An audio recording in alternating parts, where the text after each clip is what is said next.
suave, sin dificultad. El- Quería comentarle todo esto, ¿no? De Lisa Denise. Felizmente la he reconocido y también me ha reconocido ella, ¿no? Ya es unos 10 años atrás, ¿no? El- y parece bastante, ¿no es cierto? Leyendo su producción académica.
Ahora sí.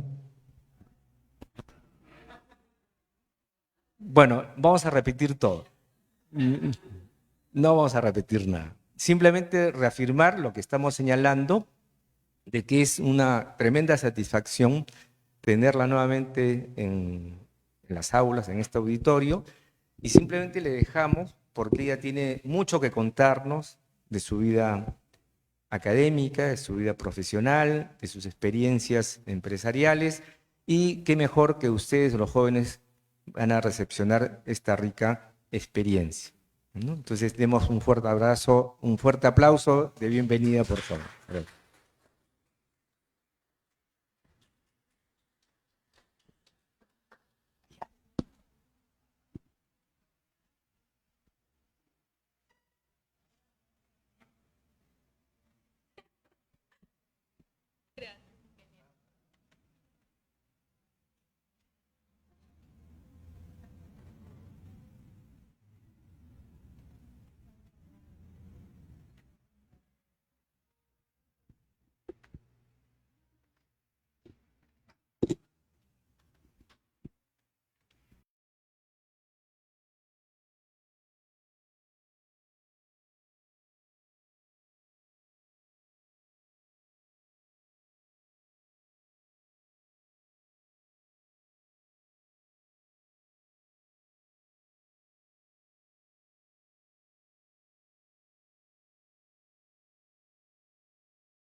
Primero agradecer al decano, al director de escuela, por darme esta oportunidad de compartir con todos ustedes. Como bien dijo el doctor Wong, yo soy base 9, yo egresé el 2013, yo ingresé a San Marcos con 15 años de edad, terminé como primer puesto del colegio donde yo estaba estudiando y mi primera clase fue con el ingeniero Tinoco, fue informática. Fue aprender acerca de C++, y la primera pregunta que él hizo al momento de hacer el tema de programación fue edad, altura, y él se quedó súper sorprendido en esa clase preguntándome cuántos años tenía. Entonces, en ese momento me veía mucho más joven que mi clase. Obviamente habían chicos súper jóvenes conmigo, pero era curioso ver a una persona pequeñita dentro del equipo que aún parecía niña dentro de una clase de universidad. Y esa fue una de mis primeras experiencias aquí en San Marcos. Otro de mis profesores, el primer ciclo, fue el doctor Wong. Él, en el curso que veíamos en ese momento, nos recomendaba muchos libros que, llevados a la edad que tengo y a la experiencia que he cursado todo este tiempo, han y siguen generando cierto impacto, sobre todo cuando uno va creciendo profesionalmente y va ya al tema de gestión, ¿no? Actualmente yo soy gerente regional de todo el continente americano.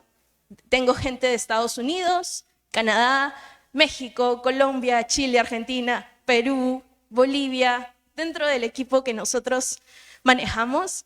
Hay mucho el tema de cómo saber comunicarse, cómo manejar una comunicación efectiva, cómo motivar a la gente que no está cerca tuyo a que pueda realizar las actividades que tú le encomiendas, cómo conservar el tema de la innovación, las nuevas tecnologías, las nuevas tendencias que están habiendo en el mercado. Yo egresé el 2013, estuve trabajando en Bacus, la cervecería que es muy conocida dentro de nuestro país. Hice mis prácticas en Lima Caucho, que en ese momento era el competidor de Goodyear, que actualmente ya no está en el mercado. Trabajé en una consultoría que desarrollaba ERPs. Apliqué para poder presentar mi tesis con el ingeniero Campos, que en paz descanse, fue mi asesor y fue una de las personas que siempre me recordó que siempre tenía que volver, sobre todo para contagiar de alguna u otra manera, aunque sea una o dos personas, acerca de las ideas, iniciativas que tenemos. No está de más siempre compartir lo que vamos aprendiendo en el camino. El 2016 estuve haciendo un diplomado en gestión y liderazgo en Australia, en Melbourne. Tuve buenos profesores ahí, me gradué con honores otra vez.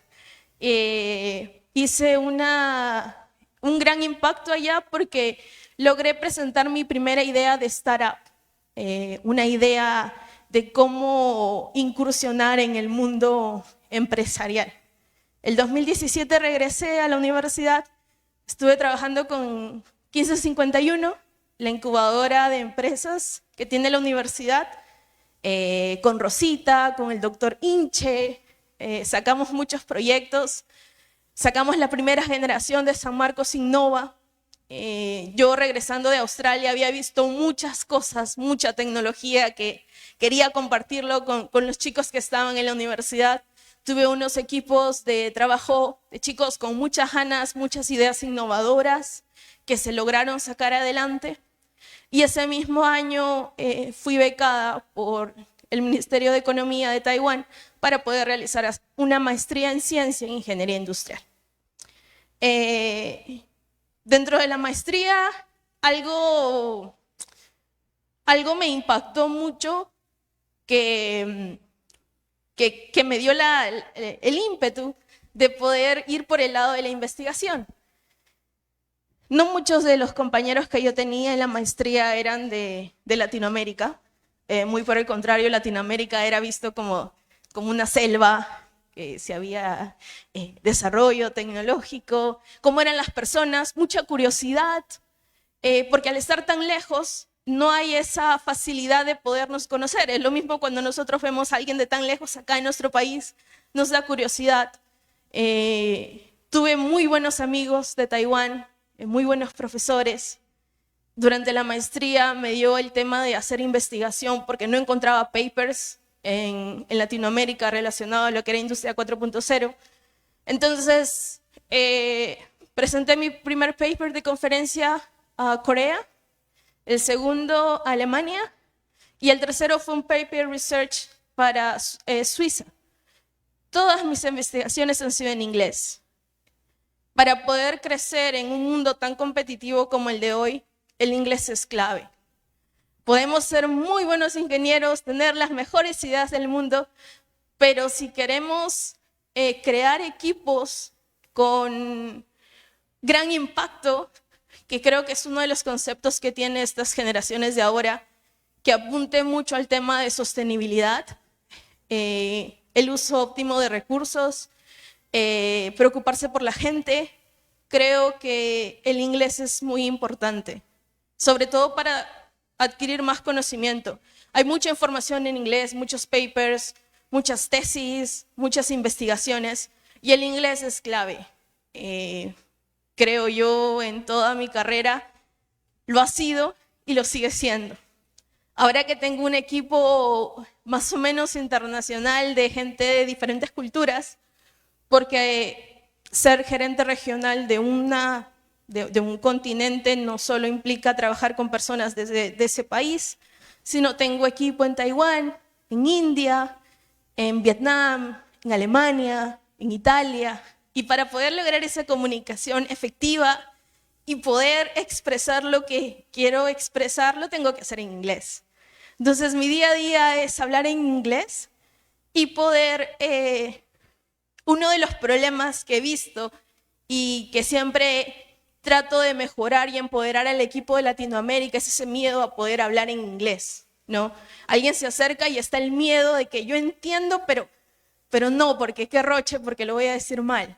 Entonces, siempre busquen, y esa es una recomendación que se las doy, tratar de ganar con otro idioma.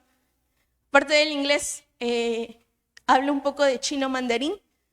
El próximo mes me estoy regresando a Taiwán. Entonces, yo creo, porque he conocido gente mucho más capa, mucho más hábil que yo, que se maneja 4, 5, 6 idiomas. Creo que el tema del idioma no debería ser una barrera que nos restrinja para poder seguir avanzando. Como mencionaba el Dr. Wong, yo tengo bueno, en realidad son startups. PKG Solutions es una empresa creada con mis hermanos en el año 2019. Ha sido premiada como la mejor pequeña empresa en el Perú en el rubro de la industria de embalajes en el año 2022 y hemos recibido la noticia que el 2023 también.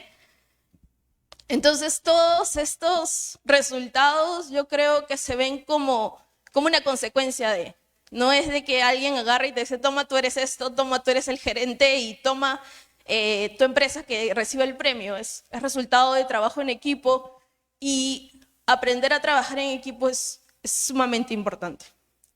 Ahora, yo regresando a la época donde yo empecé mi carrera, al año 2009, 2010, 2011, 2012, tuve profesores que eran muy exigentes y creo que esa es parte de la base y parte del resultado. Eran profesores, y yo me acuerdo como si fuera ayer, que tener un 11 era como una alegría, ¿no? Tuve un 11, pasé cursos difíciles en esos tiempos que nos amanecíamos, nos juntábamos en las casas para poder pasarlos. Y yo creo que más que el 11 o más que la nota es el esfuerzo que tú le das en aprender una materia. Porque lo que usas al final es lo que se te quedó en concepto al momento de estudiar, ¿no? Cuando tú estudias la teoría tal cual no la vas a explicar. Al final es la idea de esa teoría o cómo podía yo utilizar eso en la actualidad. Yo ahorita estoy usando mucho el tema del diseño de planos para la empresa en la que estamos y uso mucho el tema también de programación. Entonces, mantenernos actualizados con las nuevas tecnologías es sumamente importante, sobre todo ahora que toda la información está compartida y hay muchas librerías online. Creo que no nos debería fallar el tema de la lectura. Ahora nos estamos volviendo un poquito conformistas con el tema de los videos. La información se transmite en 30 segundos a través de shorts, pero en realidad hay más allá de. Y siempre está bien tener ese bichito de investigación para poder llegar al fondo de las cosas y entender la lógica de por qué algunas cosas son de una forma y por qué algunas son de otra. Eso es acerca de mi experiencia un poquito. He tratado de resumir acerca de quién soy, acerca de qué estoy trabajando, qué estoy viendo en estos momentos. Y ahora voy a comenzar a hablarles acerca de Industria 5.0, que es para lo que vinieron el día de hoy. Industria 5.0 es un resultado de la creación y es lógica de la Industria 4.0. Pero ¿qué pasó con la Industria 4.0? Cuando se creó Industria 4.0, y yo me acuerdo muy bien, justo estuve en esa conferencia, se creó el miedo de que las máquinas iban a reemplazar al hombre. Se creó el miedo de que todo iba a ser automatizado y que iba a ser toda la gente en el mundo, cuántos desempleos iban a comenzar a existir y que las máquinas venían a reemplazar a los humanos. Entonces, dado ese escenario de que no había un match, no había una forma de conectarlos a ambos, surge Industria 5.0. ¿Qué dice Industria 5.0? Que básicamente las máquinas vienen para mejorar la forma de vida de los seres humanos. Tanto en el ámbito personal, diario, familiar, como en el ámbito de la maquinaria. Uno de los grandes riesgos cuando uno está en el sector de manufactura es el tema de los accidentes de trabajo. El tema de seguridad y salud en el trabajo, cuando uno está en manufactura, cuando uno está en producción, muchas veces los riesgos, detectarlos son fáciles. Mitigarlos con algún procedimiento o alguna propuesta o alguna idea también es fácil. Lo difícil es que la gente acate esos posibles accidentes o incidentes. El ser humano tiende a ser muchas veces, sobre todo en la parte operativa, donde hay una mayor presión y hay una rutina de trabajo, a veces nos volvemos imprudentes. Lo digo porque he tenido experiencias en empresas de manufactura en muchos países y siempre está la posibilidad de error de un operario. No solo en las condiciones de trabajo que ofrece la empresa, sino también por la misma forma de pensar del operario. ¿Qué pasa cuando automatizas un proceso? Logras como resultado aumentar tu productividad, logras como resultado aumentar tu eficiencia, pero también puedes tener como resultado reducir el número de accidentes de trabajo que tienes en el área o en la empresa donde estés. Entonces, la automatización no viene con el fin de desplazar, sino veámoslo con el fin de cuidar. Entonces, ¿qué hago yo con una persona que antes hacía un trabajo manual y tenía cierto porcentaje de riesgo de accidente? Lo vuelvo un operario capacitado que pueda manipular una máquina que pueda obtener el mismo resultado que él hacía, aumentando mis indicadores, mis KPIs van a subir y voy a también disminuir el riesgo de que esa persona pueda ser accidentada. Entonces, viéndolo por ese lado, que es como yo lo veo, del lado de manufactura, yo cuando tengo nuevas tecnologías las veo como aliadas. Entonces, en esa época, en los 2010, cuando Alemania plantea el tema de Industria 4.0, ya alguien, un país, y espero adivinen cuál, ya proyectaba el tema de Sociedad 5.0. ¿Ustedes creen qué país, tienen idea de qué país, mientras todos veían 4.0, ya se proyectaba lo que es Sociedad 5.0? Es un país de Asia. Japón. Japón dice, ok, Sociedad 5.0, no solo es máquina, ¿qué hago con mi gente? Japón ahorita experimenta un alto índice de personas mayores. La juventud, las personas jóvenes, ahora no tienen la idea aún de poder tener una familia. Entonces Japón veía las máquinas, los robots, como soportes de esa mano de obra que faltaba, porque decían, en algún momento porcentaje de mi población va a fallecer porque ya está mayor, y cómo yo sigo moviendo a la sociedad. Entonces Japón dice, ¿sabes qué? Vamos a crear este concepto donde la máquina mejora la calidad de vida del ser humano. Entonces ya estás mezclando el tema de los sistemas ciberfísicos, el IoT, el AI, pero con función de toda la data colectada poder comenzar a hacer mejoras. Mejoras en calidad de vida, mejoras para las personas que no pueden hablar, mejoras para los idiomas, para que las personas se puedan comunicar, mejoras en la parte de transporte, mejoras en los restaurantes. Entonces los robots se vuelven aliados. Este breve resumen que estoy explicando es que se está enfrentando la sociedad ahora. Si ustedes van a YouTube o van a Google, van a poder encontrar muchos casos de tecnologías que se están implementando en muchos países, que ya no son innovaciones, sino son resultado de la necesidad del mismo país. O sea, están avanzados a cierto punto que la tecnología viene y da soporte. Ahora sí.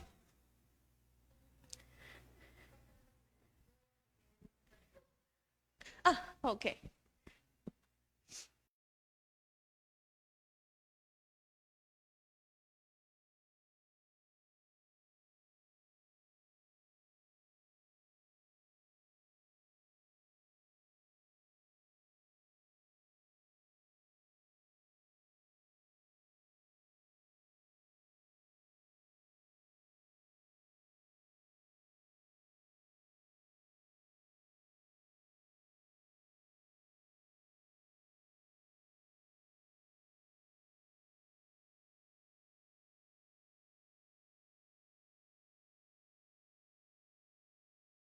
4.0 es un término utilizado para describir la siguiente fase de la revolución industrial. Es bien sabido que Industria 4.0, uno de los nombres adquiridos es la cuarta revolución industrial. Entonces, Industria 5.0 es como la siguiente fase de esa cuarta revolución industrial. Es un concepto basado en los avances de la Industria 4.0, pero el hincapié, o sea, la parte más importante de Industria 5.0 es la integración de los sistemas. O sea, ¿por qué integración de los sistemas?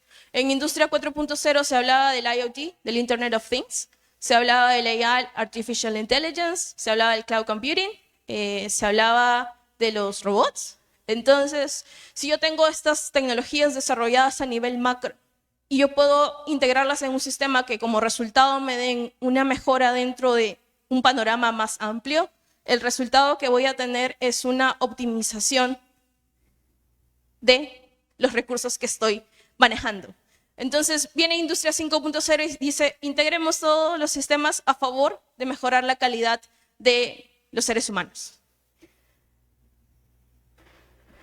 El tema de la globalización que se dio hace muchísimos años atrás cuando se abrieron las puertas de diferentes países para poder comenzar el tema de globalización, permitió que muchas micro y pequeñas empresas puedan desarrollarse. En el Perú, la base de la economía está en el sector MIPE, micro y pequeñas empresas. Muchos economistas a nivel global llaman Perú como el milagro económico. Nos explican cómo nosotros podemos mantener una estabilidad económica en comparación de nuestros hermanos de Latinoamérica. Si ustedes hacen un análisis del día a día, no solo en Lima, sino en muchos departamentos de nuestro país, el emprendimiento es una de las bases de nuestra sociedad peruana. Entonces, si yo lo llevo a un análisis, como lo hice en su momento, de por qué la economía puede mantenerse con esa estabilidad, es porque esos emprendedores, esas personas, formales o informales, de alguna u otra manera le dan movimiento a nuestra economía. Mi tesis fue el análisis de los factores que permitían la implementación de Industria 4.0 en Perú. Entonces, mi investigación la basé en analizar cómo era el comportamiento de las micro y pequeñas empresas. Qué tan importante era el rol de estas y cuánto podíamos nosotros ayudarlas para que el crecimiento de expansión pueda dar como resultado mejor o una mejora en el país. Creo que darle el apoyo que las MIPES necesitan para poder seguir creciendo es uno de los ejes centrales que como gobierno tenemos que dar. Darles las herramientas, darles el conocimiento y darles el apoyo. En uno de los proyectos que vi en la consultoría que tengo, IntelliProcess Solutions, creamos un proyecto llamado Impacto. Impacto era porque queríamos dar soporte para que una pequeña empresa pueda estar lista para la implementación de una ISO 9000. Muchas de ellas no tenían el conocimiento. Si ustedes analizan el mercado internacional, una de las condiciones para que una empresa pueda hacer negocio con otra empresa más grande, mínimo son las certificaciones. Pero las certificaciones, desde el punto de vista mío, no son solo tener el papel que dice yo estoy acreditado y yo estoy certificado. El tema de una certificación es poder sistematizar mis procesos, tenerlos ordenados, organizados y poder apuntar a una certificación. Porque si no, de lo contrario, solo estoy creando un sistema falso que funciona para que me den la certificación y cada vez que yo necesite una auditoría, tenga que estar haciendo un retrabajo con todo mi equipo para recertificarme. Y es ahí donde la calidad y la certificación se vuelve un tema pesado, se vuelve un tema tedioso. Pero le quitamos el valor a la calidad. En vez de ordenar nuestros procesos y utilizarlos en nuestro día a día para que mi sistema funcione organizado y ordenado, y pueda dar resultados, mi input y mi output hagan match y el proceso que yo defina dentro de pueda servir, hago y digo, bueno, ya, necesito, el gerente dice, necesito una certificación, certifiquémonos. No sé cómo, pero nos certifiquemos. Y tenemos a un área de calidad creando procesos que ni siquiera existen para que se vean bien en papel, pero no se ven bien en realidad.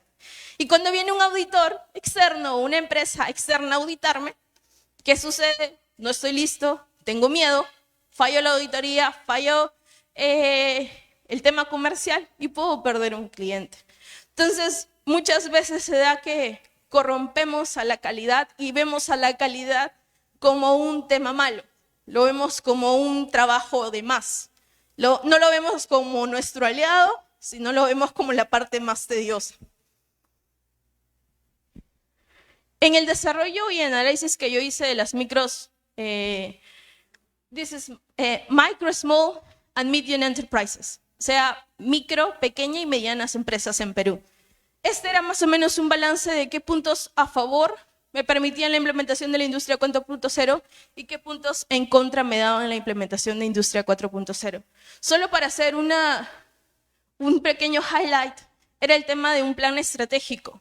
El concepto de plan estratégico muchas veces no es bien entendido. La gente no sabe qué es estrategia, cree que es algo muy difícil de concebir o muy difícil de crear, cuando en realidad la estrategia es resultado de una visión que nosotros tenemos en base a los procesos que realizamos. La estrategia se plantea en base a los recursos, la optimización de los recursos que nosotros tenemos y la visión que tiene la empresa para poder llegar en un periodo de corto o largo plazo.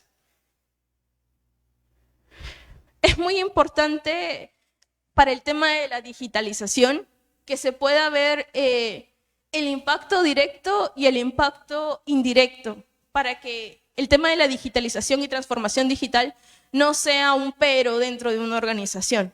Cuando yo me refiero al tema de la innovación, es el tema de desarrollo de un equipo que pueda estar constantemente dando ideas nuevas. Y ojo, la innovación no significa innovación, y esto quiero que quede bien claro, no significa traer la máquina del año 2030 que me haga 1000 cosas y esa es mi innovación. Innovación puede partir del rediseño de un proceso ya existente. Innovación puede existir de la mejora de un procedimiento ya existente, dependiendo del punto y el tamaño que nosotros le queramos dar a la innovación. Ahora, ¿por qué es importante la innovación dentro de la empresa? O dentro de una institución, o dentro de una familia? Porque la innovación te permite tener nuevas ideas, la innovación te permite hacer ese brainstorming con el equipo que forma parte de esa entidad en la que tú estás.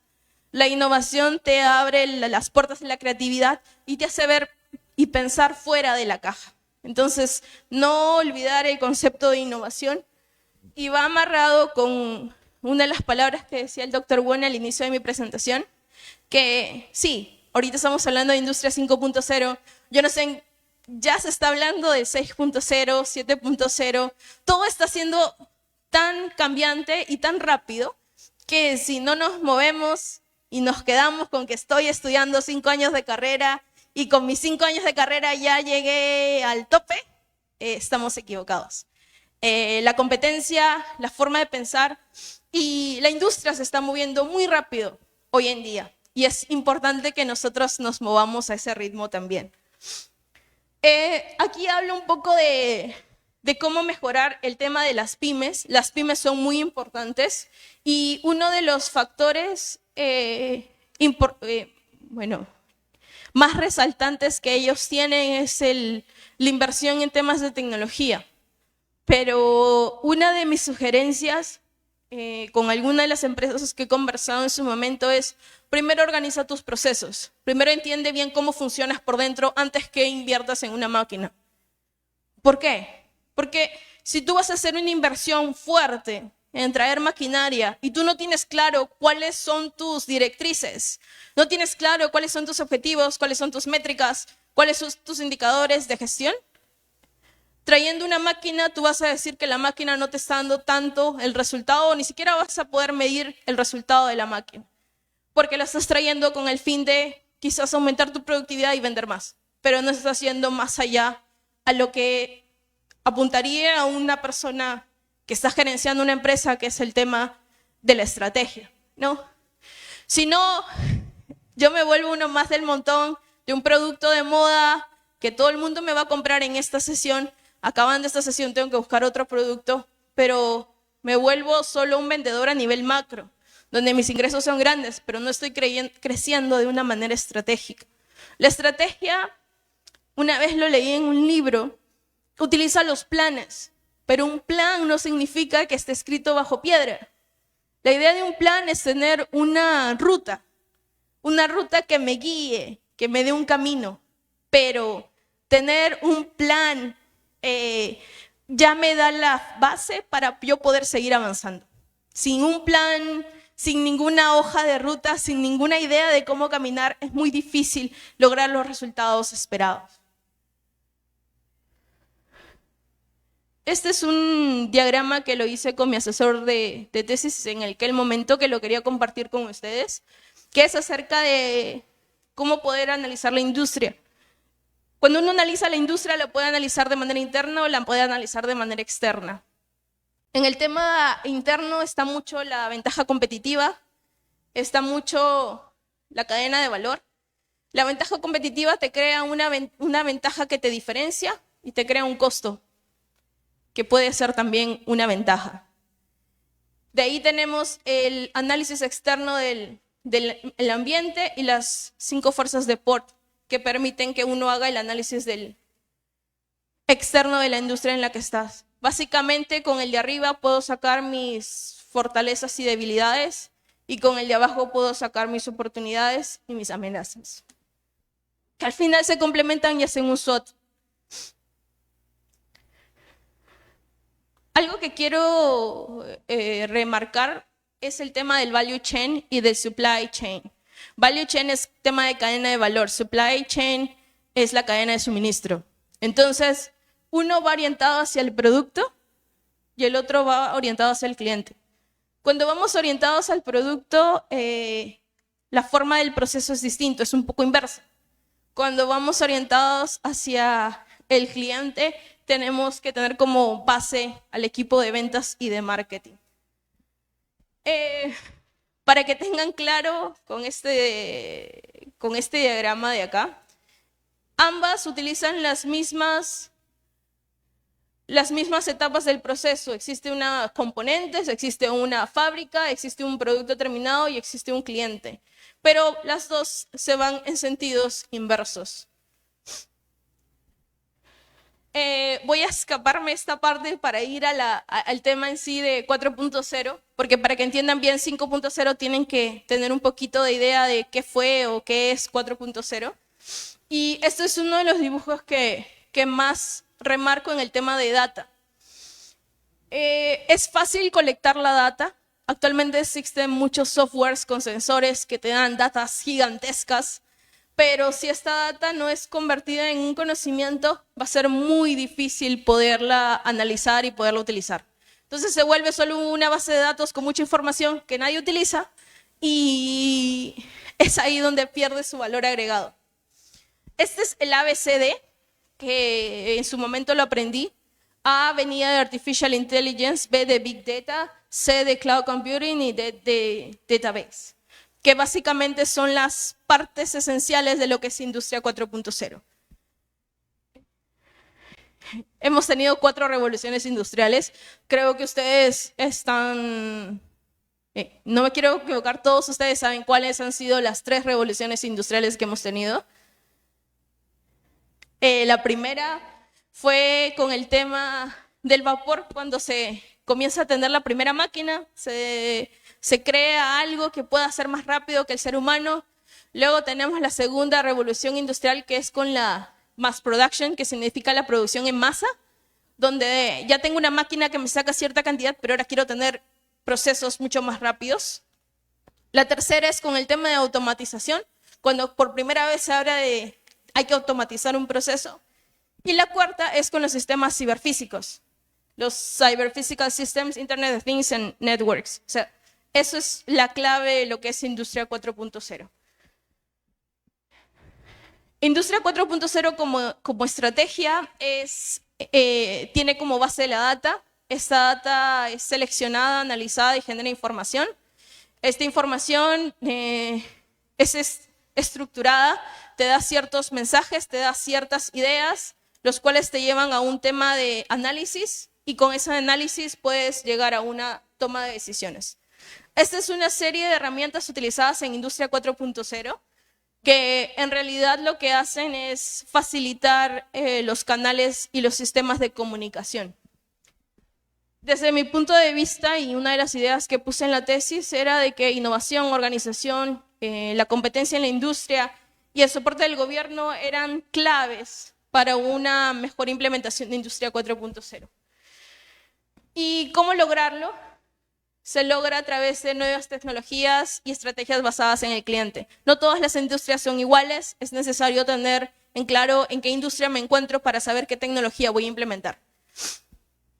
El Big Data, la Gran Data, incluso ahora hay puestos que son muy solicitados, que son los analizadores de data, que se han vuelto muy comunes como trabajo remoto actualmente. Son los encargados de coleccionar toda esta data y darle una forma. O sea, cuando tú juntas una data puedes tener como resultado una fórmula que te puede permitir predecir cierto movimiento de mercado, cierto gusto en la industria, cierta tendencia en el mercado, que al final nos dan como resultado una mejor experiencia en el cliente y en el producto. ¿Dónde he visto que se aplicó Industria 4.0 en su momento? En Tailandia, en China, en Alemania, en Taiwán, en Japón, en Corea, en Singapur y muchos países de Europa. En Estados Unidos se le llamaba Smart Manufacturing y en Perú también se impulsó. El gobierno trabajó una hoja de rutas para la implementación de Industria 4.0, pero aún estamos en el proceso de digitalización. Incluso el gobierno está promoviendo transformaciones digitales que permiten a las empresas moverse en el mercado. Y ahora sí, un poquito de Industria 5.0. Industria 5.0 utiliza mucho el tema de sostenibilidad, resiliencia y es centrado en el ser humano. Haciendo frente y haciendo un summary para poder culminar con esta presentación, y este es como que lo que resume lo que fue Industria 4.0 y lo que es Industria 5.0. La diferencia está en que el ser humano está centrado. O sea, la base de Industria 4.0 está pensando en el ser humano. Hace que los sistemas ciberfísicos incluyan al ser humano. En Industria 4.0 era todo más sistemas ciberfísicos, Internet de las cosas, data, todo relacionado a las tecnologías. Entonces, Industria 4.0 dice, no, vamos a usar eso para volvernos más sostenibles, tenemos que lograr los Sustainable Development Goals, que son los, ustedes saben que las Naciones Unidas ha propuesto los Objetivos de Desarrollo Sostenible para el 2025, que es lograr uno de ellos, la cero emisión de carbono, ¿no? Entonces, esa meta de que seamos cero en emisiones de carbono está bien difícil, porque para eso tenemos que entender de dónde salen esas emisiones de carbono. Y para poder saber necesitamos información. Y una de las cosas que nos pasa en Latinoamérica es la información.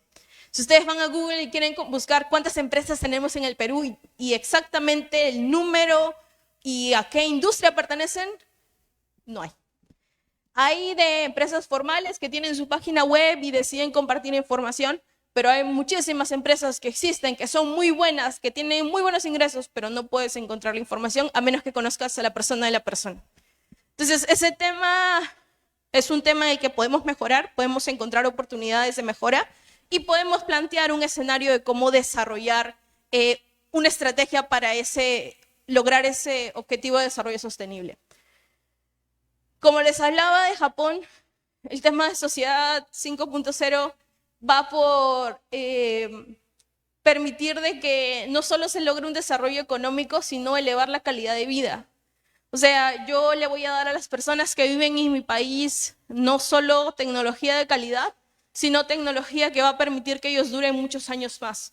Les va a dar confort y también les va a permitir que puedan ser parte de un sistema ciberfísico. Para terminar, ya esta es mi última diapositiva porque ya sé que los estoy cansando.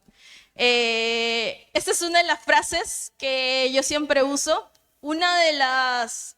It's not the strongest of the species that survives, or the most intelligent, but the one the most responsive to change. Eso quiere decir que no es la especie que sobrevive la más fuerte o la más inteligente, sino la que está y la que es más adaptable al cambio. Los cambios se van a dar de manera constante en nuestra vida, en la sociedad, en la industria, a nivel global. Si no estamos con esas ganas de adaptarnos o de tener los ojos y ver las cosas de manera positiva, no digo que no vayamos a seguir viviendo, sino que va a ser muy difícil podernos adaptar a esta sociedad de cambios. No, y ustedes que están jóvenes, no sé en qué ciclos están, la mayoría, quinto, tercero, quinto, séptimo, ya no, ¿ustedes en qué ciclo están? Quinto, ok. Yo creo que ya cuando comiencen a ver los últimos 2 años van a entender un poquito más de esta parte de estrategia, que les va a ayudar bastante. Y eso es todo. Gracias.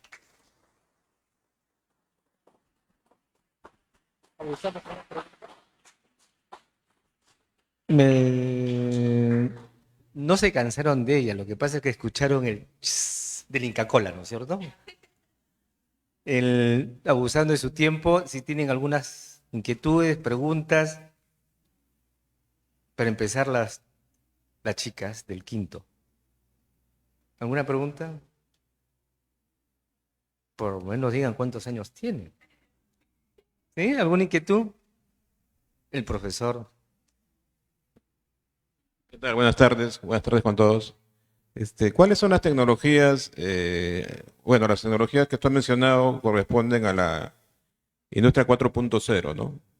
Entonces, la industria 5.0, tú estás indicando que es utilizar esa tecnología para beneficio de las personas. ¿Solamente eso o también viene asociado otra tecnología adicional, otro tipo de técnica, ¿no? Gracias. Lo que hace Industria 5.0 sí es centrarse en el ser humano. Las tecnologías también han evolucionado. Por ejemplo, del IoT, ahora también hablamos del IoE, que es el Internet of Everything, el Internet de todo, que en realidad busca de manera macro captar toda la información y que los sistemas sean mucho más automatizados. En su momento, en el año 2015, 2014, cuando se hablaba de Artificial Intelligence o inteligencia artificial, solo se hablaba a nivel de modelos o de diseño de procesos. Ahora, hoy, esa tecnología ha sido ya personalizada y ahora lo vemos. Microsoft ya tiene su ChatGPT. ChatGPT fue la revolución, pero ahora todos ya tienen su marca comercializada. Entonces, la inteligencia artificial también ha evolucionado.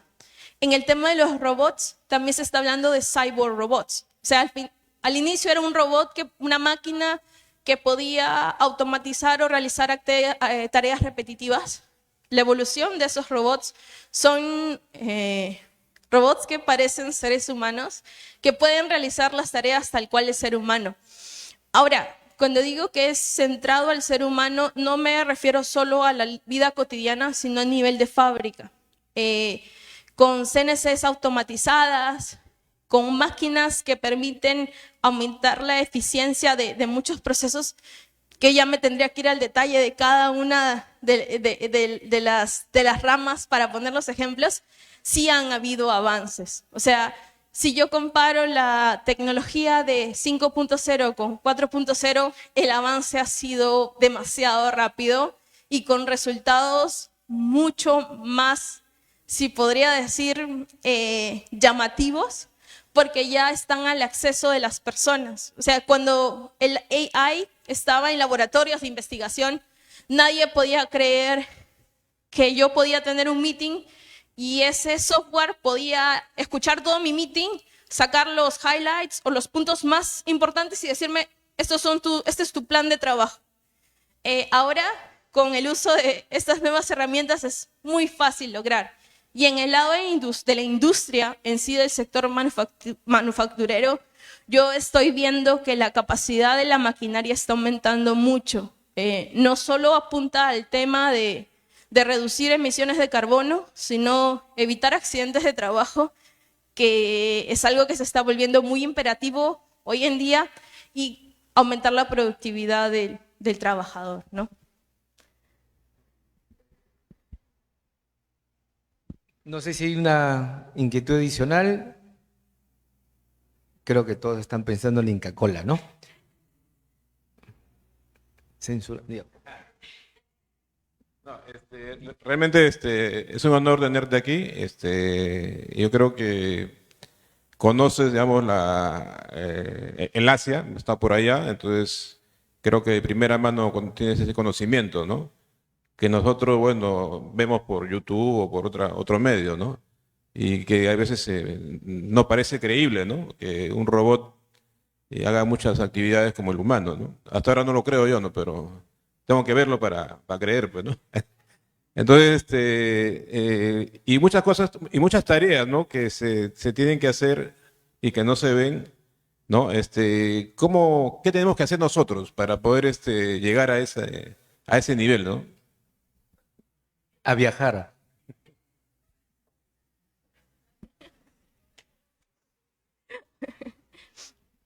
Algo que caracteriza mucho a esos países del Asia es el tema de la constancia. En Latinoamérica hay mucha gente inteligente, muchísima, pero es triste decirlo, a veces somos muy dejados. Ellos, es para ponerle un ejemplo simple, ¿no? Tengo una persona con un coeficiente intelectual de 100, se saca 20 en matemáticas y nunca vuelve a estudiar porque ya pasó el examen, que es la cultura del papelito, ¿no? Tengo este papel y lo logré. Ellos todos los días le dan una hora, una hora, una hora, una hora, hasta que esa persona, que quizás su IQ no era tan alto como esta súper inteligente, que se vuelve especialista en ese tema en específico. Algo que yo le comentaba al doctor Tinoco cuando yo regresé es que yo me quedé sorprendida que en las universidades y en los colegios no había persona de limpieza. Los alumnos limpiaban desde kindergarten sus aulas. O sea, era curioso ver cómo niños chiquititos estaban barriendo su salón. Para mí es triste a veces ir a los baños de la facultad y ver que no hay el cuidado. Y no es porque no nos den las herramientas. O sea, el decano, la universidad, y así sea, no sea el gran baño, cuidarlo ya simboliza un símbolo de respeto hacia lo que nos están dando, así sea muy poco. Entonces, ser respetuoso, ser consistente, y creo que algo que nos falta un poco más es el tema de la unión. Hacen que esos países asiáticos crezcan tan rápido. Si vieron ahí, yo mencionaba Tailandia, Vietnam. Tailandia y Vietnam son países del sudeste de Asia, que comparado con nosotros seríamos como Latinoamérica de Asia. Pero su forma de pensar ya está cambiando. Entonces, algo más de unión, de apoyarnos entre nosotros cuando alguien está con una idea o está creando algo, en vez de ponerlo abajo o en vez de hacerlo sentir que hace el ridículo, creo que podría ayudar a que como nación, como país, podamos ser más unidos. El tema de la constancia en todo lo que hagamos hace que los resultados no se vean a corto, pero sí a largo plazo. Si ustedes recuerdan, hace unos años, muchos años, hablábamos de los 4 tigres del Asia, 4 países emergentes que en algún momento podían llegar a ser potencias. ¿Saben cuáles son esos 4 tigres del Asia? Taiwán, Corea, Singapur y Hong Kong. Si ustedes ven y revisan el GDP o Producto Bruto Interno de esos países, se van a quedar muy sorprendidos. No tienen deudas, su nivel de retorno de inversión es muy alto, son países estables económicamente, se dan el chance de hacer que su país se vea mejor, que la sociedad se vea mejor, que sea muy seguro. Yo cuando estudiaba la maestría salía a 2, 3 de la mañana porque estaba en el laboratorio haciendo mi investigación a comprarme un café. Una mujer sola con su billetera, no me pasaba nada. Era increíble sentirme segura.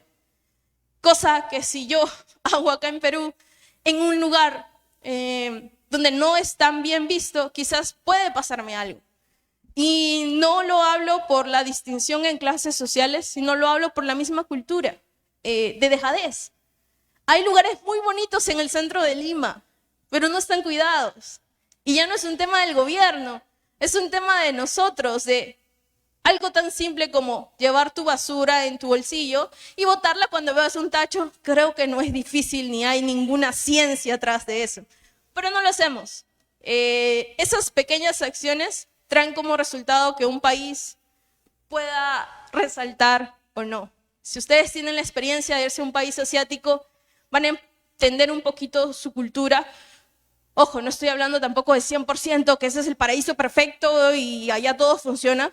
Hay debilidades y hay, por ejemplo, algo que yo resalto de Latinoamérica, la creatividad y la innovación. Pensar fuera de la caja. ¿Qué pasa por lo contrario allá? Al ser tan estructurados, ellos, tú les das una misión y solo ven en esos 4 puntos, no piensan fuera. Ojo, tampoco son todos, algunas personas. ¿Qué tiene el latinoamericano? ¿Qué tiene el peruano? Creatividad, innovación. A veces se le dice sacarle la vuelta a la situación, ¿no? Me dices que no puedo por aquí, entonces voy a buscar la manera de buscarlo por allá. Y esa resiliencia que se da como resultado de la necesidad que en algún momento hubo, te hace poder sobresalir. Entonces, usemos esa innovación, usemos esa creatividad, esa inteligencia para hacer grandes cosas, pero no a beneficio propio, sino a beneficio del país. Y perdón que me haya extendido con la respuesta, pero creo que es importante que comencemos a apoyarnos los unos y los otros como país, ser constantes en lo que decidamos emprender o hacer y respetuosos, ¿no? Gracias, Elisa. Antes de pasar el uso de la palabra a Oscar, el doctor Oscar Tinoco, ella es un ejemplo, una referencia de que recordabas ya hace unos 20 años, que nos vino a visitar un ingeniero coreano, ¿no? El Colegio de Ingenieros. Y nos decía, peruanos y coreanos somos iguales. Hace un siglo atrás éramos un país agricultor, exportador. Pero ¿qué pasó? O sea, ahora Corea, hace 20 años, ya exporta tecnología y nosotros seguimos exportando materia prima, ¿no? ¿Qué pasa? Decir, nos cortamos y tenemos sangre del mismo color. El peruano tiene historia, tradición milenaria, en fin, ¿no? ¿Qué es lo que está pasando? Decir. Y apuntaba a los ingenieros. Él vino específicamente a hablar a los ingenieros. O sea, ahí está lo que ella acaba de señalar. La creatividad, la innovación, en fin. Y conociendo un poco la historia de Corea, Corea viene a Perú a aprender. Hace 30 o 40 años vino a aprender a Perú. Ustedes ni se imaginan de qué. Averígüenlo. ¿Qué es lo que ocurre? Pero ahora ellos exportan tecnología, etc. Y la clave es lo que ella ha señalado. Lo que ella es en estos momentos, la educación. La perseverancia, ¿no es cierto? El optimismo que se debe tener. Y todo lo demás detalles que es del ser humano, ¿no? Entonces, los japoneses cuando hay temblor, qué disciplinados son. Y nosotros, ¿cuándo vamos a ser disciplinados entre comillas? ¿Lo podemos hacer? Lo hemos hecho. Hemos sido disciplinados.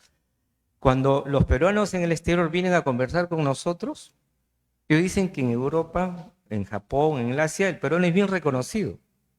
Cuando es disciplinado, ordenado, ¿no es cierto?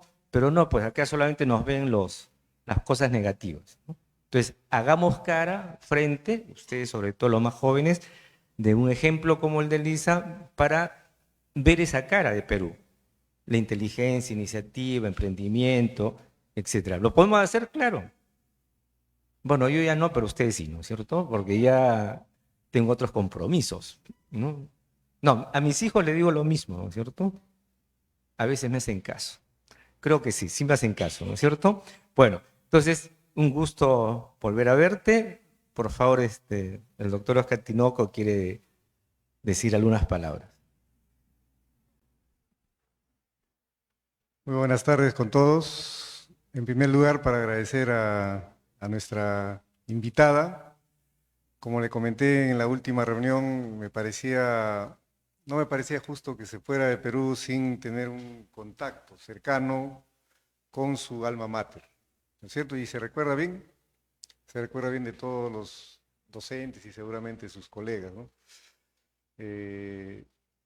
Y eso lo estamos concretando el día de hoy. Es un reencuentro, es un mensaje de vida para ustedes. Yo creo que va a marcar huella, ¿no es cierto? Porque esa es la idea, ¿no? Las generaciones que van saliendo van compartiendo sus experiencias, sus aprendizajes. En el caso de Denise, ha trascendido nuestras fronteras, pero no se olvida del Perú, no se olvida de San Marcos, no se olvida de ingeniería industrial. Y eso es lo positivo. Yo les pido nuevamente un fuerte aplauso para ello.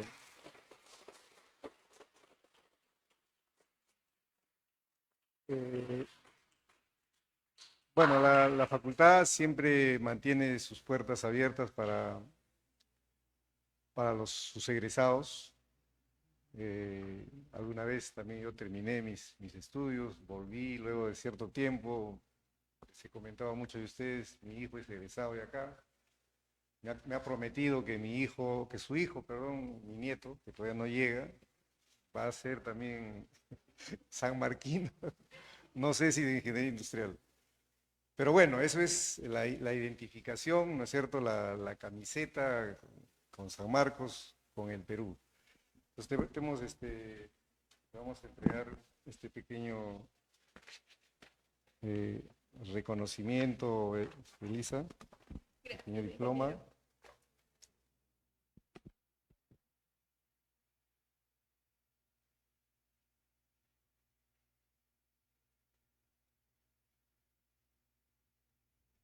Pequeño presente, producto de artesanas textiles de la selva, ¿no? Con mucho cariño. ingeniero. Muchas gracias. Todos vengan acá para tomarnos una foto. Una foto con Denise, por favor. Si suben acá para tomarnos una foto todos, por favor.